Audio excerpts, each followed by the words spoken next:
Bien, bonjour à tous.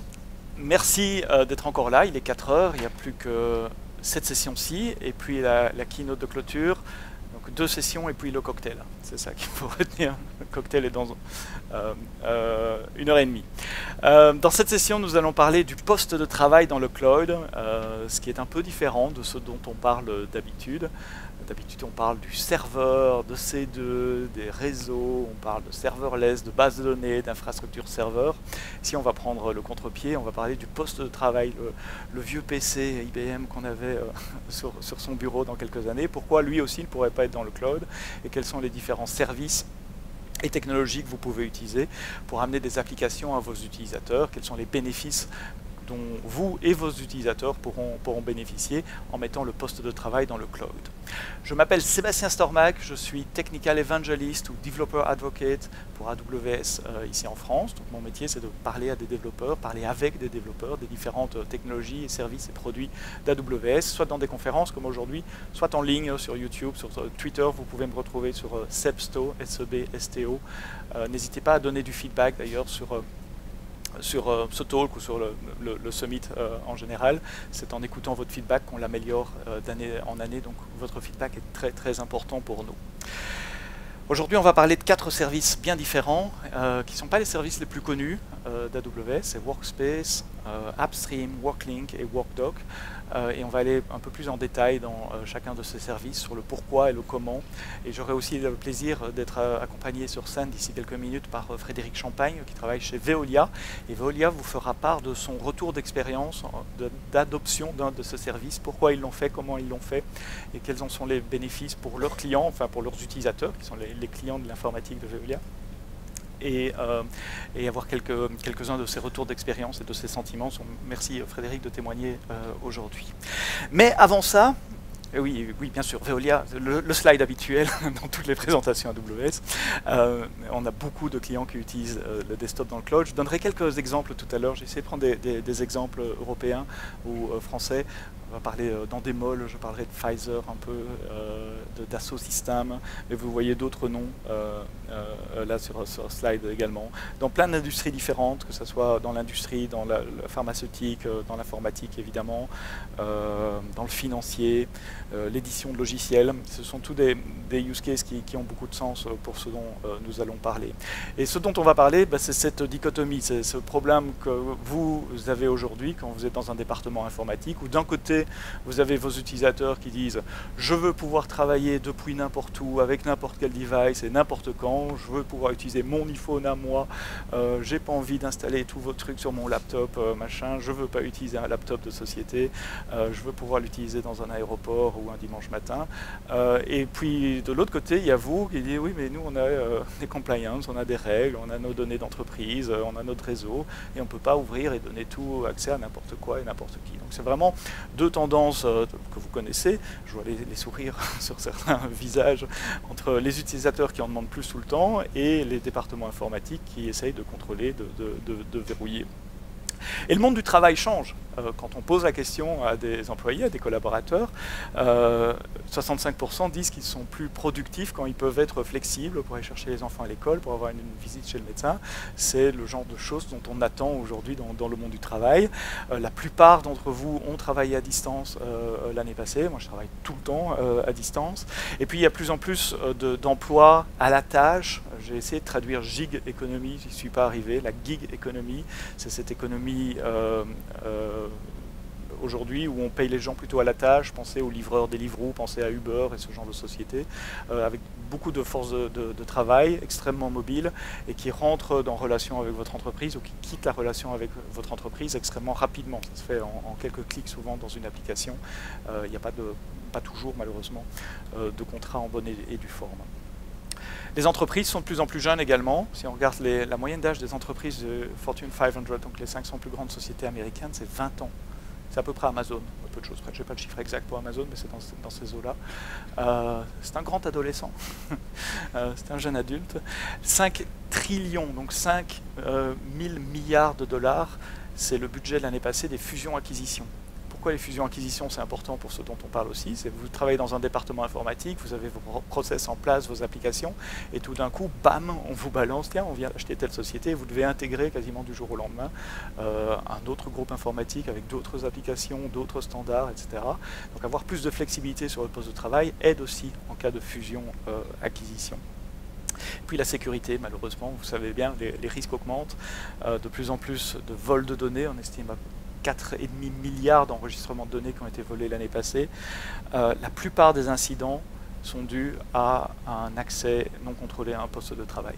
Donc un téléphone portable perdu, oublié dans un train, dans un aéroport, ou volé à science si vous faites partie de ces entreprises qui peuvent être des cibles pour certains États ou pour certaines autres entreprises.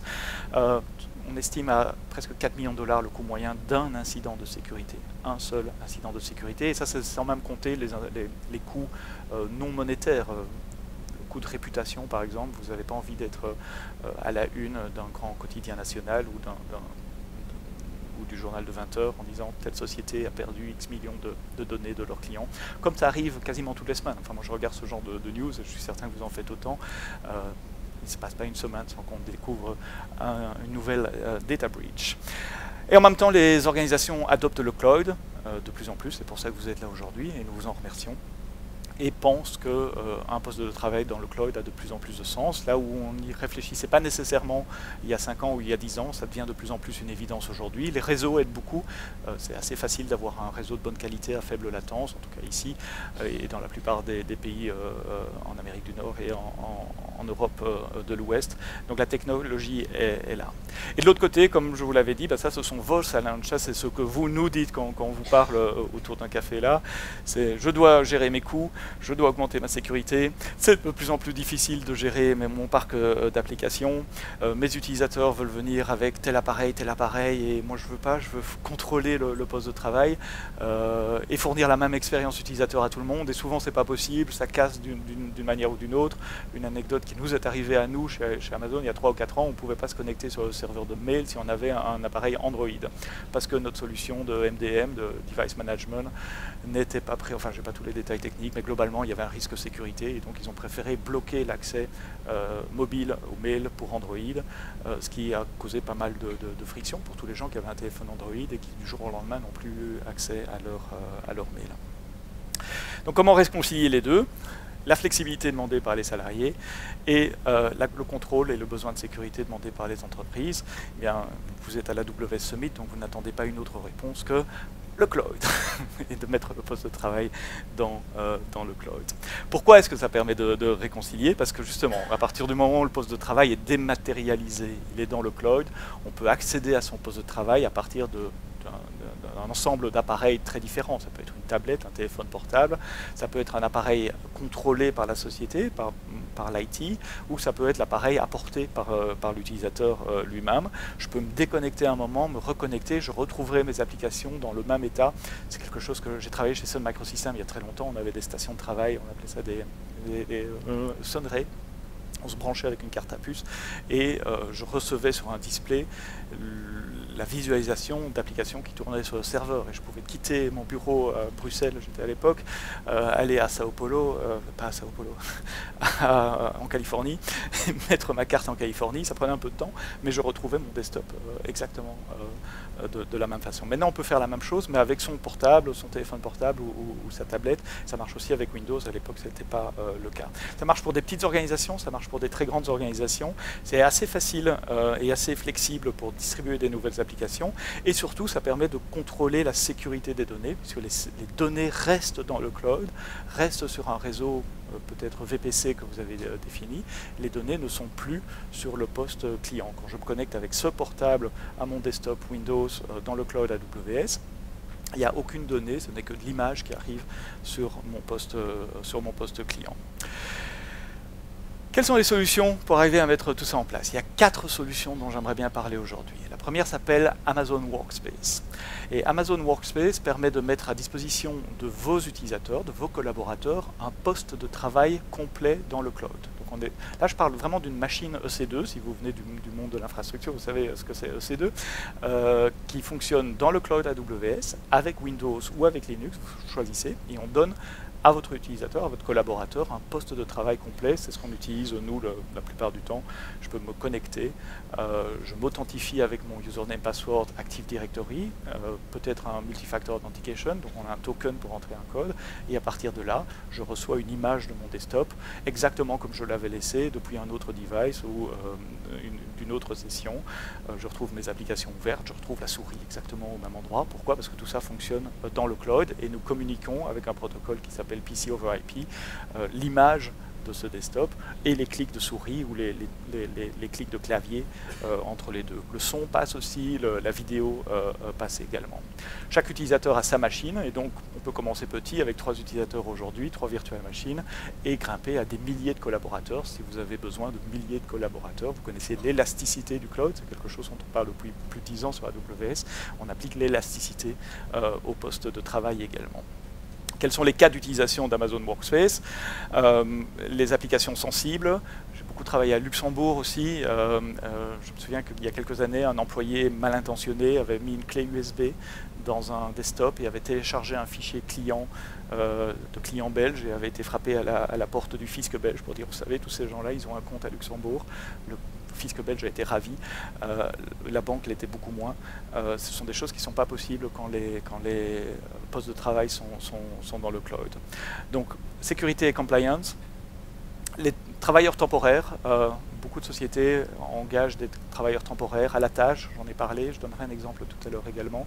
Il faut provisionner, dans l'ancien monde, il faut provisionner un laptop, donc il faut acquérir un laptop si on n'en a plus en stock, il faut installer Windows, il faut installer tous les process de sécurité et autres, et puis donner le laptop, récupérer le laptop après. C'est beaucoup plus facile si on donne un Chromebook par exemple, ou si on dit bah, venez avec votre laptop et vous connectez à tel endroit, vous installez cette petite application pour vous connecter. Ça remplace le VDI d'un certain sens, puisque vous pouvez distribuer des applications centralisées à tous vos travailleurs mobiles également. Donc Workspace, c'est un poste de travail complet, c'est un Windows complet ou c'est un Linux complet. L'expérience utilisateur, c'est une application qu'il faut installer sur le poste de travail. On a évidemment des applications pour Mac, pour Windows. Ça fonctionne dans un browser également. L'expérience utilisateur est peut-être un tout petit peu moins fluide, mais pour un usage temporaire ou si je vais chez quelqu'un et que je ne peux pas installer, je suis visiteur chez quelqu'un, je prends une machine, j'emprunte une machine, je peux accéder à mon poste de travail à travers un browser. Et puis une fois qu'on s'est authentifié avec Multifactor Authentication, avec Active Directory, on retrouve un Windows tout à fait normal, il n'y a absolument rien de spécial à ce niveau-là. Donc ça c'est Workspace, premier service dont je voulais parler aujourd'hui. Parfois, distribuer un workspace, un poste de travail complet Windows, ce n'est pas nécessairement ce que vous souhaitez faire. Parfois, vous voulez donner juste accès à certaines applications. Quit si vous voulez donner juste accès à, je sais pas, Photoshop et une application comptable ou une application financière et rien d'autre, pas un poste de travail. Donc pour ça, on a aussi une solution qui s'appelle AppStream. Et l'idée d'AppStream, c'est de faire tourner l'application en question sur un serveur dans le cloud, une machine EC2, et de streamer, d'envoyer uniquement l'image de cette application sur un poste client. N'importe quel poste client, ça se passe sur HTTPS dans un navigateur. Donc là, il n'y a absolument rien à installer côté client. L'accès se fait à travers un navigateur.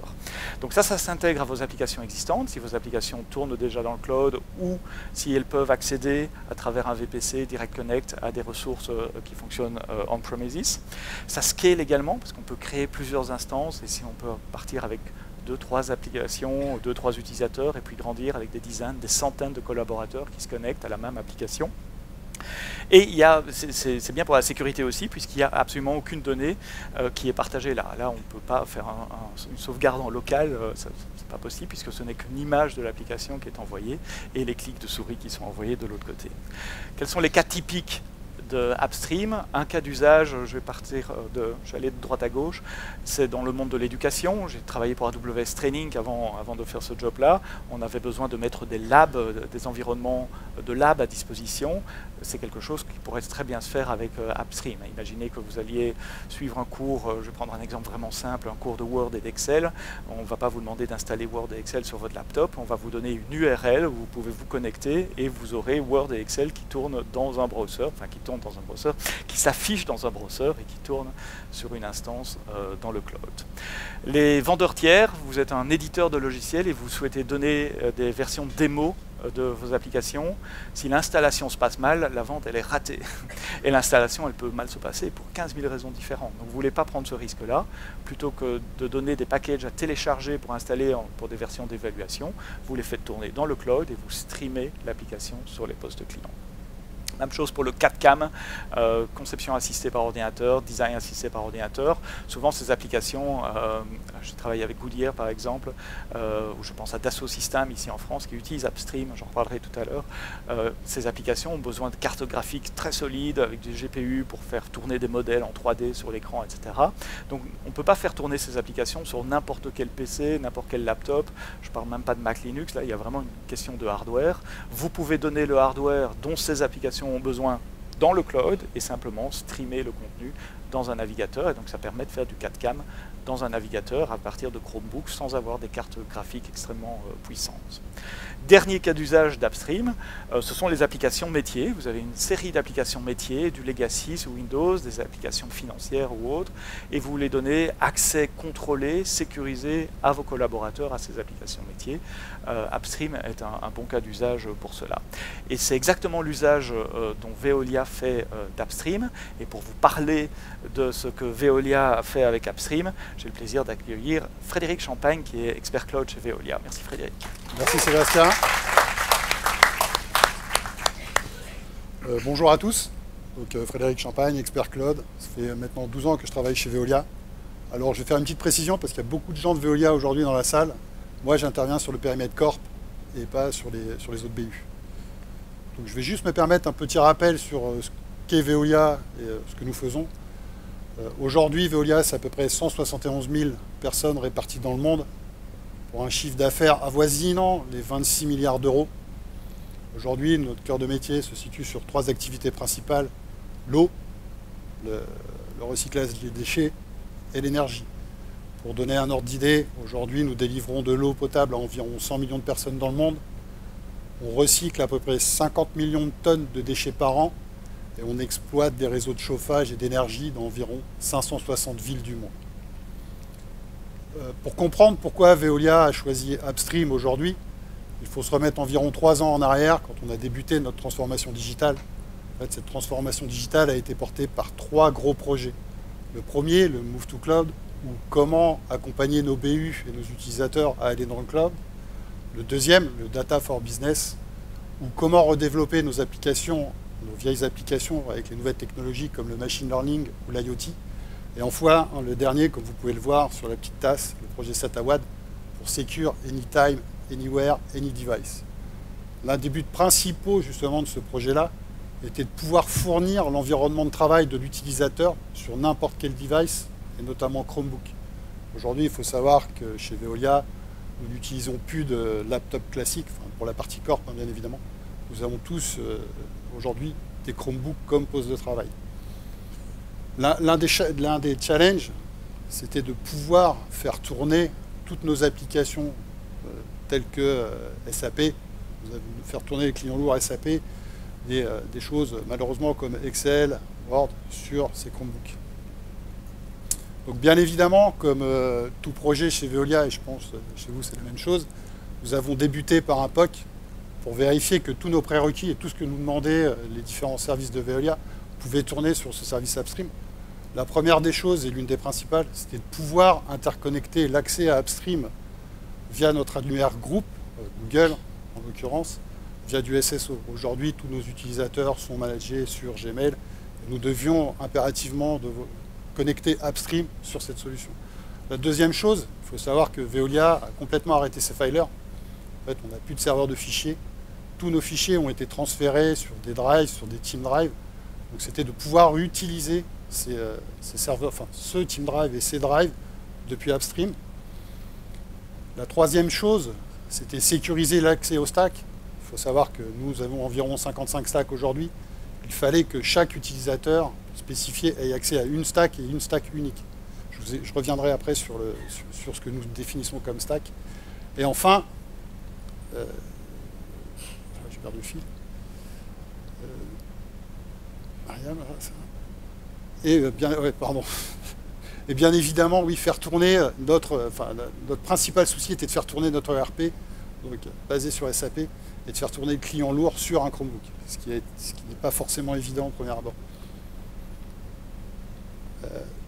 Pour se remettre dans le contexte, en fait, en juillet 2017, Veolia lance le kick-off du projet SATAWAD. Donc à partir de ce moment-là, on lance le POC, novembre 2017, on crée notre première stack avec notre ERP, on la diffuse à environ une dizaine d'utilisateurs pour avoir leur retour, notamment les utilisateurs de la finance.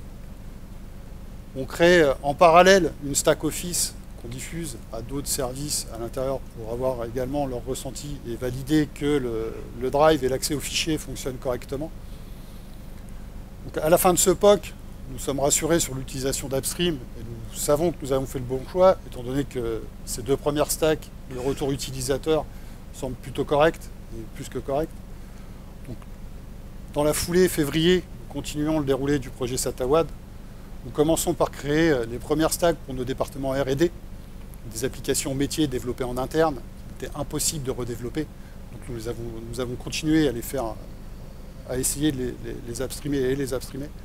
En parallèle de ça, nous avons continué à déployer les stacks pour l'ensemble de nos autres départements, parce qu'il faut savoir qu'aujourd'hui, une stack chez Veolia, c'est un regroupement d'applications qui est diffusé sur un département. Par exemple, on regroupe l'intégralité des applications métiers ou des applications Windows qu'un utilisateur doit avoir dans un département donné, et on lui diffuse. Donc on a des stacks pour les départements RH, des stacks pour les départements finance, des stacks pour les départements R&D, etc. Ce déploiement se fait, cette création de stacks se fait jusqu'à mai 2018. Mai 2018, on arrive à peu près à 100 utilisateurs sur Upstream. De mai 2018 à décembre, l'intégralité des stacks est définie. Nous savons qu'elles fonctionnent, elles ont été testées par une centaine d'utilisateurs. On déploie sur l'ensemble du périmètre Corp, ce qui représente aujourd'hui, alors la slide n'est pas trop à jour, mais c'est à peu près 800 utilisateurs pour 55 stacks. Aujourd'hui, ce que je disais en prélude, l'intégralité de nos collaborateurs sont équipés de Chromebooks et ils sont capables de faire tourner leurs applications Windows sur ces Chromebooks-là. Depuis décembre 2018, le déploiement du projet SATAWAD sur le périmètre Corp est terminé.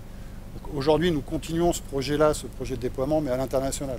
En effet, toutes les BU ont les mêmes problématiques que nous, doivent passer sur SATAWAD et doivent passer sur Chromebook.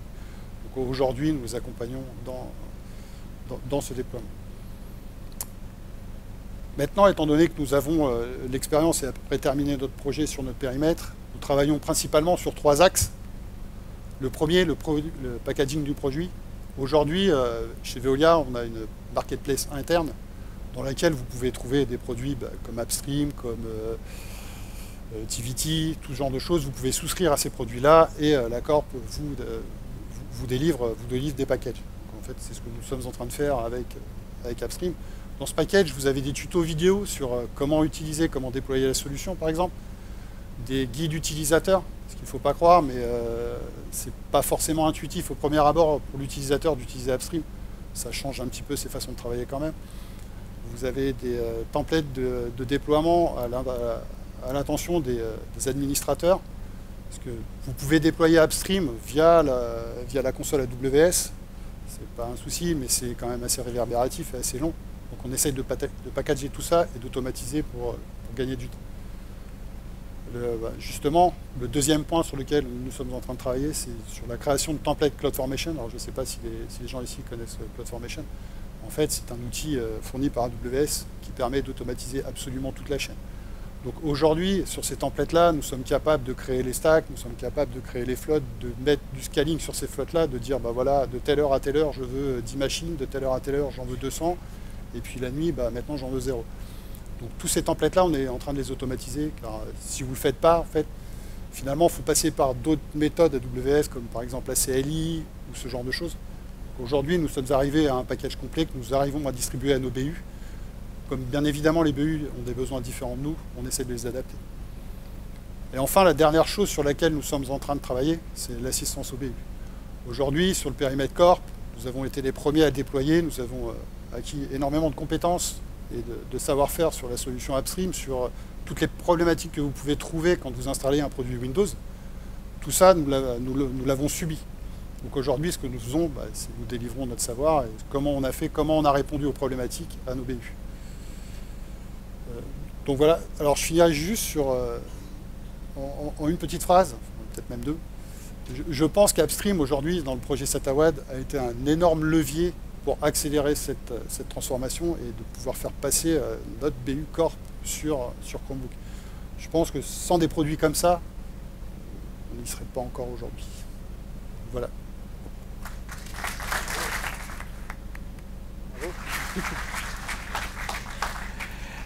Merci Frédéric pour ce retour d'expérience qui est assez impressionnant. Hein. On parle de 850 utilisateurs, 210 applications qui sont distribuées à travers Upstream. Je ne vous ai pas fait une démo en ligne parce que je ne suis jamais sûr du réseau dans les salles de conférence. Donc je préfère faire une démo avec des screenshots, un peu moins rock'n'roll. C'est beaucoup moins d'adrénaline pour moi en tout cas. L'expérience utilisateur pour le client Upstream, c'est de démarrer un browser, d'aller sur l'URL qu'on lui donne, de s'authentifier.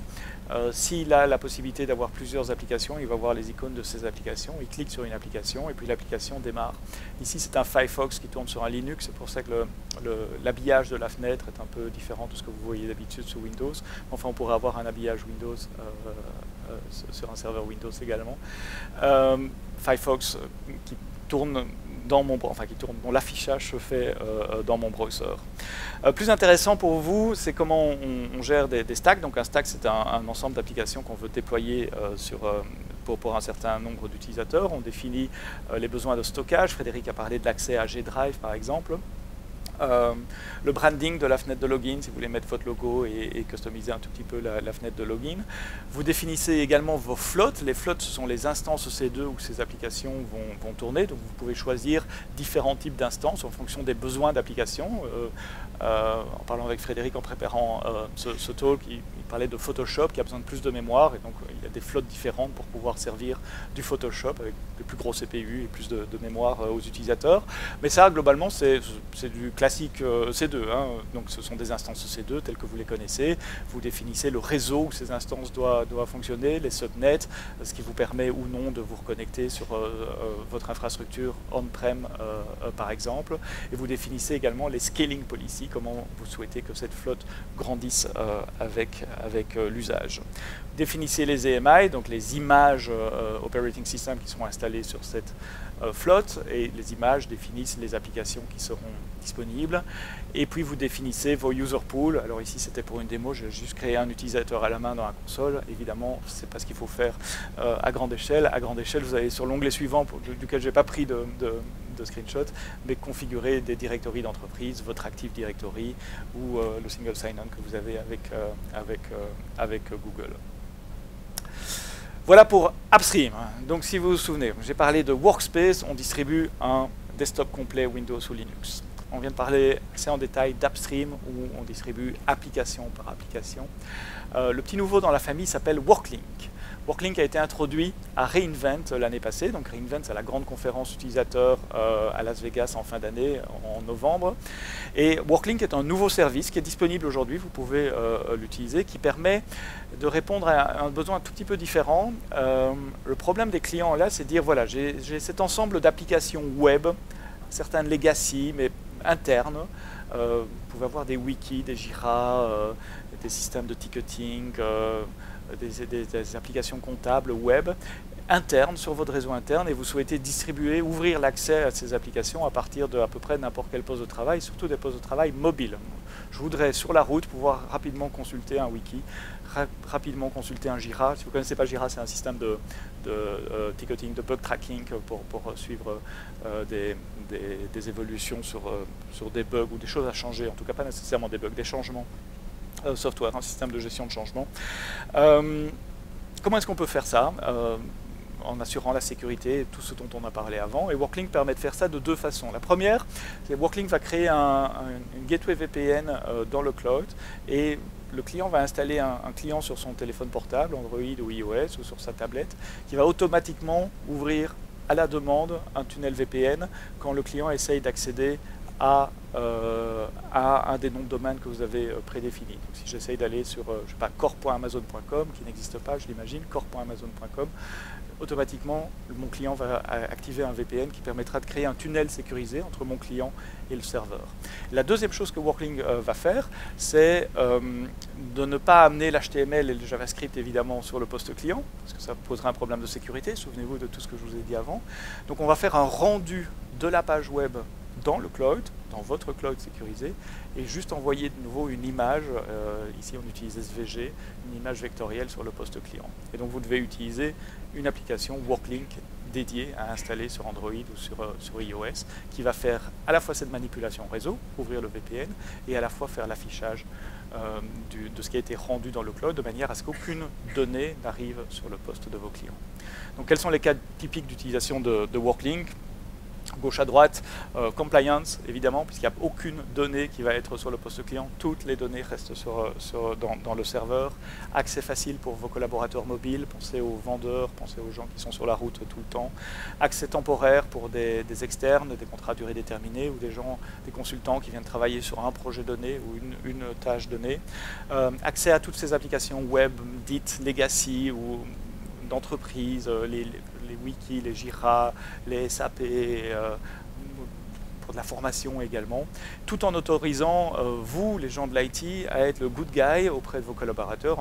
Quand votre collaborateur arrive en disant « Est-ce que je peux accéder à cette application-là avec mon téléphone portable parce que je viens de m'acheter le dernier iPhone X et je veux pouvoir l'utiliser ?» Vous pouvez dire « Oui, bien sûr, vous installez Worklink et votre collaborateur peut ainsi accéder à ces applications à partir de son téléphone portable. » Donc Amazon Worklink, troisième solution, après Workspace, AppStream, Worklink.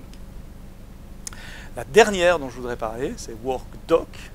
Et comme le nom l'indique, Doc, c'est une gestion de documents. Donc là, la problématique qu'on essaie de résoudre est un tout petit peu différente. Avec WorkDoc, on essaie de résoudre la problématique de collaboration et de partage de documents. Vous connaissez ça tous les jours dans le monde de l'entreprise. Il y a des documents Microsoft Office ou autres. On doit collaborer dessus. Il faut pouvoir éditer des documents, pouvoir laisser des commentaires, pouvoir versionner. Mais évidemment, vous ne voulez pas que vos documents se trimballent dans la nature, qu'ils soient stockés sur un laptop ou encore pire, sur une clé USB. Idéalement, ces documents devraient pouvoir rester dans le cloud. Donc Amazon WorkDoc, c'est une application qui fonctionne au-dessus d'S3.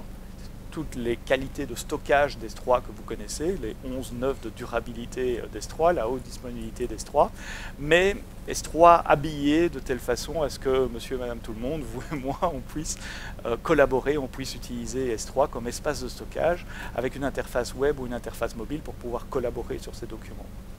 Donc, qu'est-ce qu'on a avec WorkDoc? On a une interface web qui permet d'uploader des documents, de downloader des documents, qui permet de partager des documents avec d'autres personnes, qui permet de laisser des commentaires sur des documents. Je peux sélectionner une partie d'un slide ou une partie d'un document, laisser mon commentaire. Les gens qui collaborent à ce document seront notifiés, peuvent répondre, etc.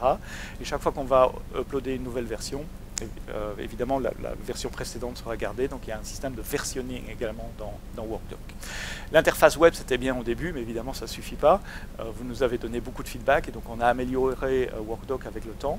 On a aussi un client de synchronisation que vous installez sous Windows ou sur Mac, et comme le nom l'indique, la synchronisation fait de la synchronisation. Donc ça prend un de vos dossiers en local, et ça synchronise les fichiers avec WorkDoc. Si vous changez quelque chose dans WorkDoc, votre fichier local sera changé. Si vous changez votre fichier local, votre fichier WorkDoc sera changé. C'est bien, ça répond à certains problèmes, sauf aux problèmes de gouvernance, quand on dit « Ah oui, mais je n'ai pas envie que mes fichiers soient sur le laptop, justement », si on vole le laptop ou autre. Donc pour certains cas d'utilisation, la synchronisation est bien. Quand vous n'avez pas besoin de synchronisation, mais vous souhaitez quand même donner un accès plus facilement à vos utilisateurs que via l'interface web, il y a une autre application qu'on peut installer soit sur Windows, soit sur Mac, qui s'appelle WorkDoc Drive, qui fait exactement ce que le nom indique. Ça fournit un drive virtuel, W quelque chose sous Windows, qui permet de voir tous les documents qui sont sur WorkDoc. Si vous double-cliquez sur un document, il sera téléchargé, vous pouvez l'éditer, le sauver, il sera remis sur WorkDoc. Vous pouvez, vous, administrateur de la solution, définir les règles de cache, savoir si le document doit rester sur le laptop, combien de temps il doit rester, après combien de temps il doit être effacé, de manière à ne garder qu'une copie sur le serveur. Donc ça c'est Amazon WorkDoc. Et on a un SDK pour WorkDoc. Moi je viens du monde du développement, j'aime bien écrire du code. Je suis toujours très content quand il y a un SDK pour quelque chose, parce que ça veut dire qu'on peut customiser. Donc on a certains clients qui construisent des workflows, des flux, avec des autorisations, notamment différentes étapes, différentes hiérarchies d'autorisation, basées sur la hiérarchie de l'Active Directory par exemple, pour construire des applications documentaires, personnalisées, avec des workflows autour de certains documents. Amazon WorkDoc, les cas typiques d'utilisation, c'est tout ce que je viens de dire. Stockage sécurisé dans le cloud, collaborer, presque tout ce qu'on fait chez AWS, c'est sur WorkDoc. Les keynotes que vous avez vues ce matin, ou la keynote de clôture qui aura dans une demi-heure, ont été collaborés, stockés sur WorkDoc. C'est avec ça qu'on peut envoyer les documents à Seattle pour dire est-ce que vous pourriez revoir cela, récupérer leurs commentaires. Chose qu'on ne pourrait pas faire, ce sont des grosses présentations. Si vous étiez à la keynote ce matin, c'est des fichiers assez gros parce qu'ils sont traités par des graphistes. Je ne peux pas envoyer ça en pièce jointe, gérer les versions, etc. Si chacun a une version sur son bureau, c'est impossible. Donc WorkDoc nous aide beaucoup pour collaborer sur ce genre de documents. Remplacer les disques partagés, construire une expérience personnalisée, j'en ai déjà parlé. Petit bonus, si vous utilisez Workspace, on vous donne 50 GB de WorkDoc inclus dans le prix de Workspace. On ne va pas dire gratuit parce que d'une façon ou d'une autre, c'est calculé pour. Donc pour tous les utilisateurs de Workspace, vous avez WorkDoc qui est fourni avec 50 GB inclus dans le prix et l'application WorkDrive qui est installée par défaut sur Workspace. Pour 2 $ par mois par utilisateur en plus, vous pouvez monter à 1 terabyte. Juste pour vous inspirer, quelques références clients. J'en avais 50 000 comme d'habitude chez AWS, donc j'ai réduit et essayé de prendre des choses qui sont relevantes au niveau européen. Le premier dont je voulais partager, c'est Endemol. Vous connaissez peut-être la société de production de shows télévisés qui s'appelle Endemol, qui a été la première en France à faire le Loft par exemple. Si vous avez des cheveux gris, vous vous souvenez du Loft, ou plus de cheveux. C'est eux qui font plein de jeux comme le Big Deal, comme Attention à la marche, etc. Je vois certains. Je ne juge pas de la qualité, j'explique juste que ce sont des émissions produites par Endemol. Endemol, c'est une société néerlandaise, et comme je le disais, quand ils travaillent sur des émissions de télé, ils ont beaucoup de travailleurs à la tâche, donc des gens qui sont engagés juste pour une émission ou juste pour une saison. Et donc ils avaient ce même problème qu'a expliqué Frédéric de Veolia, de devoir provisionner beaucoup de laptops, installer, les récupérer après, etc. Ils ont décidé de migrer sur Amazon Workspace, et maintenant quand un nouveau collaborateur rejoint, que ce soit pour une émission un jour ou pour une saison, ils peuvent venir avec leur propre laptop ou ils leur donnent des Chromebooks aussi, et ils peuvent donner un accès complet à un desktop Windows de façon sécurisée sans devoir gérer un parc client. Ils estiment avoir réduit leur coût de matériel, donc le capital expenditure, ce qu'ils investissent en matériel, de 70% en ayant abandonné les laptops traditionnels, et leur coût opérationnel, donc les coûts humains de maintenance, de 30% en ayant migré sur Amazon Workspace. Dans un autre domaine d'activité, Pfizer, grande société pharmaceutique, même constat, pour travailler sur des projets de recherche, il peut y avoir des chercheurs qui viennent collaborer temporairement sur certains projets. Gérer les laptops pour ces gens-là était difficile. Installer des desktops ou installer des stations de travail, ça prenait du temps, ça coûtait cher. Ils ont aussi choisi de migrer sur Amazon Workspace.